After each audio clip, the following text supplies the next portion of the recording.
Hello everybody, Dave Neal here, stand-up comic and host of Bachelor Nation News. Last video from the mobile studio, we have Kaitlyn Bristowe on her Off the Vine podcast with a new YouTube setup here. Make sure to subscribe to her channel. She's got Derek Hough on the podcast, six-time Mirror Ball trophy winner, actor, dancer, TikTok extraordinaire Derek Hough, and they actually have a a nice bonding moment as they discussed overcoming the hate that they received from the internet. I always like sharing these conversations because we're trying to destigmatize, I don't know, maybe the way that we react to online hate. There really is no roadmap. Maybe destigmatize isn't the right word, but it's one of those types of conversations that you never heard people talking about. It was just like, deal with it, bottle it down. But, strangers can bring out your worst insecurities. So here's Derek, since he's been around for 16 years in the sort of public light, discussing what it was like to kind of come up through social media with haters. Have a listen. Twitter and all that stuff. And so I remember that being like the first thing. Yeah. You could hear people's opinions Yeah. and be like, oh my gosh, there's a whole thing that's like, I hate Derek, I'm like, oh my God. Thread about it. What is that? And then you look I at must read. And just like thousands of people are like, this guy, Derek, he's this weird looking guy and whatever, and skinny and scrawny and looks like a 12-year-old prepubescent boy. No. And what the saying, I think Kaitlyn actually brought this up first, was, if you're looking for hate online, you'll find it. When you're young and you're The experiencing threads that are for the the first time, meanest. you're like, what is Oh, this? and you were probably so young when you're reading this. And I'm like, So, but my point being was like, I've fortunately been able to like go through that, and it affects you, and then figure out, okay, now we gotta figure out how it cannot affect me. You know what I mean? Because you're able to realize that anyone with a platform will get shit on, like no matter who you are. Yeah. So it doesn't matter if you're doing everything right, they'll find something wrong, especially on those threads. But I was the same way. Like when I first came off TV, I was like, I can't handle the hate. I don't know what I'm gonna do. And actually, at first I thought it was hilarious. Then I went through a like depressing phase where I was like, why do people hate me? Yeah. And then now I'm in another phase where I'm like, I just like feel so sad for certain people too. So that's probably the strongest place you can be, the feeling bad for people that are in such a dark place where they feel the need to slam you for your success. Because as we know, and as the saying goes, there's never, ever in the history of the world somebody who's doing better than you that's also sending you negativity. It's always somebody who lacks whatever it is they're searching for. And I got to remind you guys, as I remind myself, because I've been in this place as a bitter comedian where if I'm judging somebody else for their success, I need to remember that and take that energy, those God-given breaths, which we only have so many of. Our heart is only going to beat so many times in our lifetime. So let's spend that time working towards our own goals, staying in our own lane. It ain't easy with social media, folks. We are presented everybody's success story. But put your head down, have a high frequency of love, and figure out how you're going to contribute to the world. And that's where the miracles happen. I'm like, oh, I'll just let them have their little entertainment moment. Like, if hating on me brings them a little bit of joy, that's okay with me. Yeah, and then you can see which ones are like, oh, actually they have a point, or like, oh, yeah. You hit something, you hit a core, and like the reason why it's hurting me is because I know it might be true. I guess you have to be a little bit self-aware with thick skin, and then have some experience with it too. Have you ever done like inner child work? Yeah. Okay. Absolutely. Really? Absolutely. Love this Okay, convo. so I did a week retreat at Hoffman. Amazing. And it was like 13 to 15 hours a day of inner child work therapy. And I learned so much about myself. Yeah. And like I've done so much therapy, but doing the inner child work took. And of course, the inner child work being, if you haven't heard, we talk about this all the time, and which I haven't done, but loving Kaitlyn's description of it. But like who you are as a scarred child on the inside. And this is how whenever you deal with beef with somebody else, I think of them as a kid and whatever pain and hurt they have. We age, we get wrinkles and gray hairs, but we really are this inner thing, this inner soul that is trying the best it can. And yet so many factors can affect us and beat us down that it's so refreshing when you see two people that have found success. I mean, nobody's story is greater than Kaitlyn's story of overcoming success. She was trying to be a pro dancer. Then she kind of quit all of that and pursued a life, with a guy that a professional hockey player. It didn't go well. She broke as hell working in the restaurant industry to look to where she is right now. Too many people only see the success as it is now and don't know the absolute journey that got her here. Me to a whole other level of being self-aware, and I was like, I can't like be the preacher of it, being like everybody must do it, but I'm like everybody must do it. Yeah, listen, the whole concept of like knowing thyself is so important because you really understand like a lot of your patterns and your rituals and your habits. But it's funny. So I did something for it was like a month long. Yeah. It was pretty. It Wow. was pretty in depth. A lot of trauma. Like A month. Oh man, here I am, just like No. week. No, That's by the way, crazy. a week is intense. yeah, it is intense, but yeah, I did 3 years, just a battle of who did it longer. And that's a complete immersion. yeah. But there's this thing that I we did. It was called a trauma egg. Yeah. And basically, you go back and you look at like all your traumas in your life. And of course, I wrote down like 6, and the guy was like, "Hey, LOL. dig deeper." Yeah. And I was like, "Oh, okay." Yeah. So I'm like looking at certain things. I'm like, well, does that count for one? I don't know. Like, because in your mind, you think trauma, you're like, Somebody died Yeah. traumatically in front of you, and like, yeah, yeah, but there's so many different levels and different, there's a spectrum of we call it different big T things. and little T trauma. Yeah. Yeah.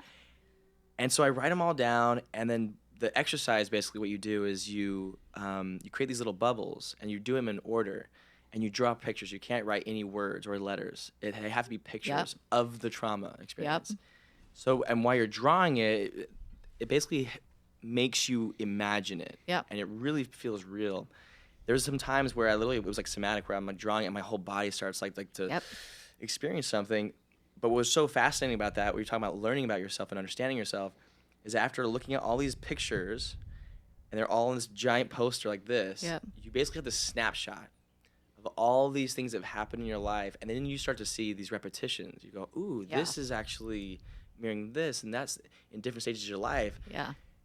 You're like, wow, it's just this understanding of yourself, and then you have this like all of a sudden this like empowering feeling of like, oh, I can change this, or I can change the course. Right. It's pretty cool. It's pretty cool. It really is. I love to hear this conversation, coming home and seeing family and unearthing the different triggers that we have. And my sister, God bless my family, my sister, my mom, my nieces and nephews. And it's also intertwined based off like who offended who growing up. But it's all a thirst, and we have to maintain that thirst for knowledge and a thirst for compassion for those in our family that they're trying their best and they had issues. We had, like I said before, an issue with my biological father, who was a Vietnam vet, and who am I to, and I can feel my feelings, but who am I to judge him for the decisions he made when he never got the proper help coming back from Vietnam with PTSD and Agent Orange poisoning and all these different things. And it's a lot easier, and in my opinion, to go through life with compassion than as a victim mindset. Now, and that doesn't mean you can't be a victim. There's two different things. A victim mindset and being a victim are different. If someone robs me, I'm a victim of a robbery. But if I spend my whole life saying, oh, the world's out to get me and this and that, then I'm playing a victim. Now, so I'm trying to be delicate and say that, and I'm not washing over anybody's feelings, but really owning up to your own problems and what you can bring to the table. And I got to tell you something. I've had to do a lot of work. Sometimes I'll come home after being away for a year, and I'll find myself getting in some superficial fight with a family member, just something unearthed, and I got to tell you, this trip, it's like, this one was magic. This one for me came at a time and a place where all I wanted to give back to my family was my presence and being there as a son and a brother and an uncle and a husband and all these different things. And I got to tell you, it felt like the right time, the right place. I'm getting emotional. I did the same, the storyboarding with I did all the drawings, and that to me was something that stood out for me as well, as being able to look at it as a snapshot and go, holy, I still do that, and I didn't even know that affected me at that point in my life. Yes. And that is still showing up, and yeah, it's really wild, and I just think some of the most important work people can do. I nerd out over therapy and stuff like that because It's dude, it's so cool. it's so cool. It's so cool. It's so fun, and it's so I just that's what from people ask me, like, what's like your biggest piece of advice in general with people, and I'm like, honestly, just being curious. Yeah. Like, staying curious, because when you learn about yourself, you realize that everybody has a story, everybody has their own stuff, and So when certain behaviors, when people act a certain way, I don't really sort of, I try not to judge and go, oh my gosh. I go, ooh, I lean in and get curious, like, ooh, why are they like that? Or Yeah. why are they speaking like, why are they upset right now? Or why? And then it just becomes, it's kind of fun. It's just more enjoyable to like lean into somebody rather than just like judge somebody. Look at the blueprints of the brain and of the heart. Look at why people are acting the way they are, and don't just be defensive if they snap at you because of a certain issue. We always talk about the limbic system flaring, the ability to like the fight or flight thing that happens when, like for me, I might be a trigger to my wife in a certain way because of the way she had been treated in the past in a way that I wouldn't totally understand, and then she snaps back and I go, why are you mad at me? I bought groceries today. It can just go into such silly places. But if we look at these, all of our relationships as if everyone's trying their best, we can look at it at a place from like, okay, let's figure this out and not be so emotional and reactive. Gosh, I love this convo. And it's so nice to also have a different type of interaction with somebody than just like the small talk or the, getting like work done or business conversations. Like to meet somebody and have a real conversation or talk about things that matter, you just have this other like a different connection with them. Yeah. Like I went to, after I did that week of therapy, I went to an event where usually I would dread talking to people and get all like, oh, I don't want to. But instead I just was like, yeah, I'm just gonna ask people questions and like get more curious. I had the best night. Yeah. I had the best conversations, and I walked away feeling like, wait, maybe I don't hate people. Yeah. No. And we can just get lost in those moments where we're just seeing what can somebody else do for me. And the irony with like life and success is that the more you give to other people, the more that they'll want to reciprocate that. That's the law of attraction, right? And of course, it's always successful people like this that have figured it out. And there'll always be someone who says, oh, they come from a wealthy family, or they're pretty, or they have this privilege or that privilege. We all have a different privilege, absolutely. But what you do of it and what you overcome is really telling. And I love these types of conversations. All right, go check out the full episode if you want. We just like to tease what's going on there. Kaitlyn Bristowe's podcast, Off the Vine, 32,000 subscribers. I've got a fresh episode of Bachelor Rush Hour, the podcast. If you didn't check out my last video, I kind of talked about this little like chest cold that I've got. I don't know what it is. I've just been running around, having a good time over here, seeing family. And of course, probably some nephew sneezed on me. Who knows? He's trying the best. He wiped a booger on me. I'm just kidding. But either way, I'll have the podcast up with an American Idol recap. We're down to the top 8 and some more information on other news in the entertainment world.